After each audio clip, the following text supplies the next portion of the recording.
Miss হবে না আপনার পছন্দের টিভি শো। দেখুন জি5 অ্যাপে একদম ফ্রি। বাড়িতে তো কেউ নেই যার ফোনটাকে ফোন করে দিদিভাইতে জানাবো। আর এদিকে ডিজির রিপোর্ট, আমাকে এক্ষুনি থানায় যেতে হবে একবার। কি যে করি মাথা কাজ করছে না। Cool down. আমাকে এক্ষুনি একবার থানায় যেতে হবে, তারপর ওখান থেকে রিপোর্ট, ফোন কল সব কিছু করা যাবে।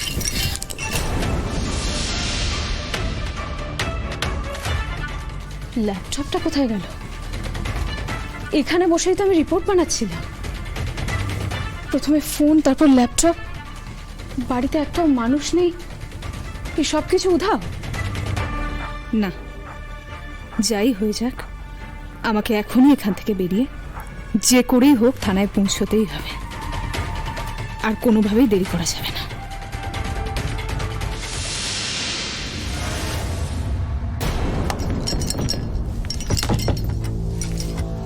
এ কি, দরজা বন্ধ হলো কিভাবে? আমি তো এক্ষুনি দিদিভাইদের ডাকতে বাইরে গেছিলাম। প্রথমে ফোন খুঁজে পাচ্ছি না, তারপর ল্যাপটপ উধাও, এখন আবার দরজা বাইরে থেকে বন্ধ। কি হচ্ছে ভগবান জানে। আমাকে এখানে এভাবে আটকে কার কি লাভ হবে?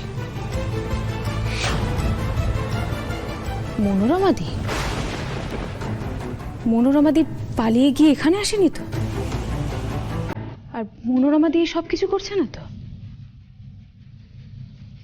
হয়তো বড় কোনো অ্যাটাক করার জন্য আমাদের ট্র্যাপে ফেলতে চাইছে। হতেই পারে, মনোরমা দিয়ে সব কিছু করতেই পারে। নাহলে দিদিভাইয়ের সাথে আমাদের যোগাযোগ করার সব রাস্তা কিভাবে বন্ধ হলো? আর এত বড় কোইন্সিডেন্স হতেই পারে না। মনোরমা দি দিদিভাইদের কোনো ক্ষতি করতে চাইছে। আর যাত্রা শুনতে যাব না। গাড়ি হলো রে, কি হলো? হঠাৎ গাড়ি স্টার্ট অফ হয়ে গেল কেন? স্টার্ট অফ হয়ে গেল মানে? এ কি কথা? দেখ তো মিতুল, চল তো। এই শুভ হয় তো? রাত বিরেতে আবার যে হয় না, ভালো লাগে না। কিছু না কিছু ঝামেলা। আরে স্টার্টটা হঠাৎ অফ হয়ে গেল। এই অর্ঘ দেখ একটু ফিল করছো? বাবা হলো তো হলো, এরকম একটা জায়গাতেই হলো। কেমন জায়গাটা না, গা ছমছমে। মানে বাড়িঘর তো দূরের কথা, কোনো লোকজনকেও দেখা যাচ্ছে না আশেপাশে। একদম ঠিক বলেছিস রে মিতুল। কেন চিন্তা করছো বলো? সবাই আছি তো, দেখছি কি হলো হঠাৎ করে। চিন্তা করিস না।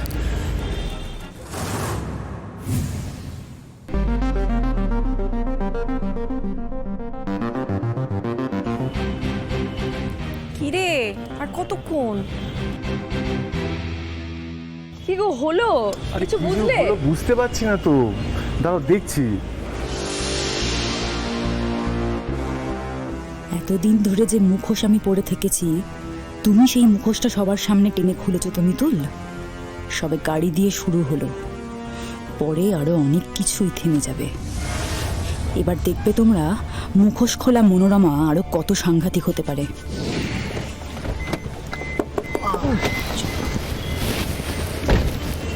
অনেকটা গাড়ি চালিয়েছি, এবার চা খাওয়া যাক।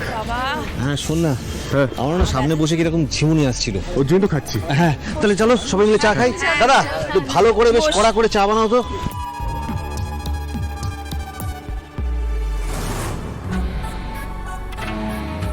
কি করতে হবে বুঝতে পেরেছো তো?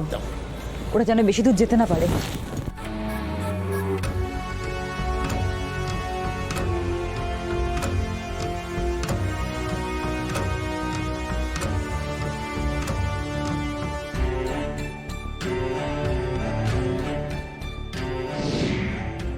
মিতুল, আমাকে কোন ঠাসা করে দিয়েছো তো? দেখো, এবারে তোমারও পালাবার কোনো পথ থাকবে না। কিরে হলো? না, কোনো ব্যবস্থা করা যাবে না।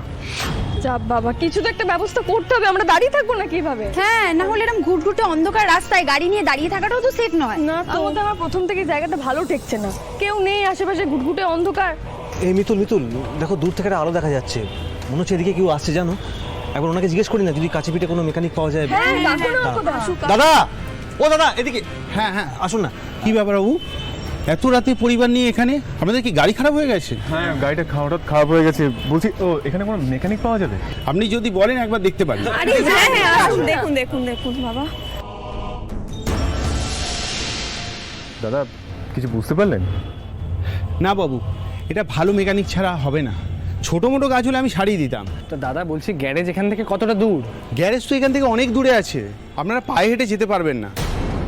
এতজন মহিলাদের নিয়ে আপনি এই ফাঁকা রাস্তায় দাঁড়িয়ে থাকবেন, কখন মেকানিকা আসবে সেই জন্য?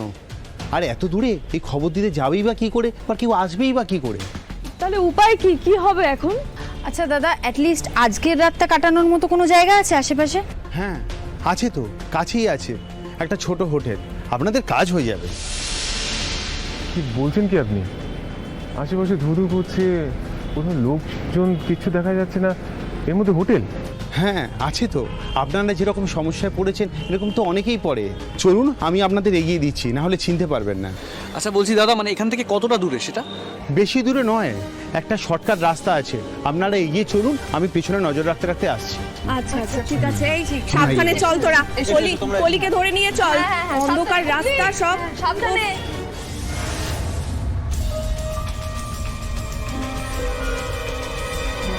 কি হলো দাদা, পিছিয়ে বললেন কেন?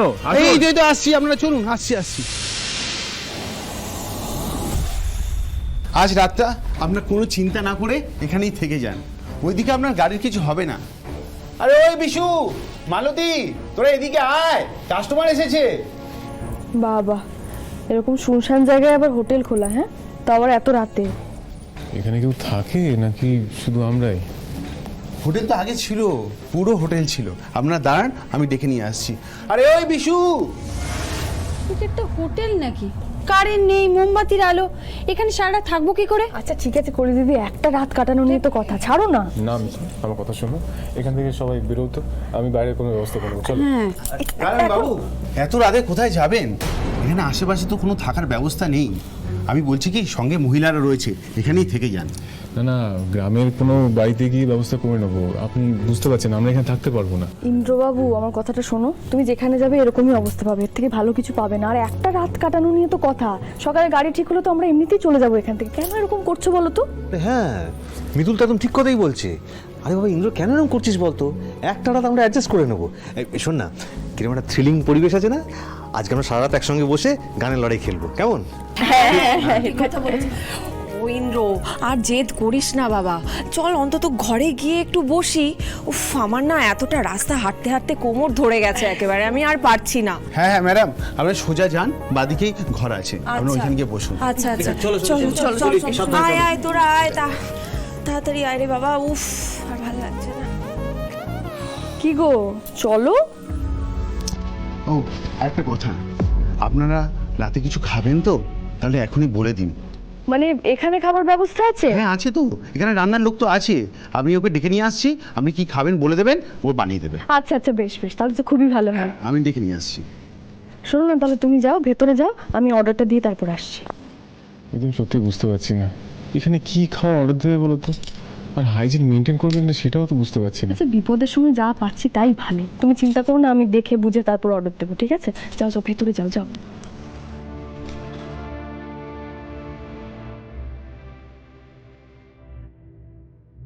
জি5 ডাউনলোড করুন আর সব এপিসোড দেখুন একদম ফ্রি।